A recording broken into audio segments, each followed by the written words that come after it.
This is the introduction to lesson 2.1. So to start, it says a developer has purchased all the land on a mall site except for one square lot. The lot measures 125 meters on each side. That would be this one. In exchange for a lot, the developer offers its owner a lot of another site. The plan for this lot is shown below. Do you think it's a fair trade? So I notice that the perimeters of both of these shapes are the same, but the perimeter doesn't mean it's a fair trade. We care about the area because that's actually how much space that a person would get to build on. So the area of this first lot would just be 225 times 25, which is 5,625 square meters. And the second one is 125 times 125, which is 15,625 square meters. So it's not even close. The second, the square lot, is by far the better deal, even though the perimeters are the same. All right, so in this lesson, you're going to want to copy this table, and it's telling you that suppose you trade a square lot for a rectangular lot. Right now, you realize that's probably not a good idea.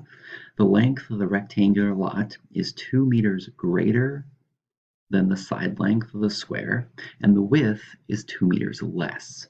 So what they're showing you in this table is if you start with a square with a side of, let's say, 3 meters, the new rectangle, the length is always 2 meters longer, so 3 plus 2 gives us 5. And the width is always 2 meters less, so 3 minus 2 gives us 1.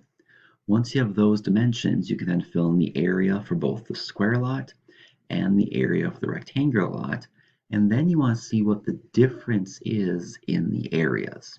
So for instance, in this first example, the area of the square lot would be 4, because 2 times 2 is 4, and the area here would be 0, because 4 times 0 is 0. And the difference between those numbers, or when you subtract them, you would get 4. And the same thing here, 9 minus 5 gives us 4. So you're going to fill the rest of this in.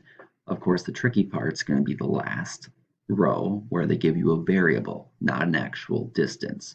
But you can still fill it out writing an expression.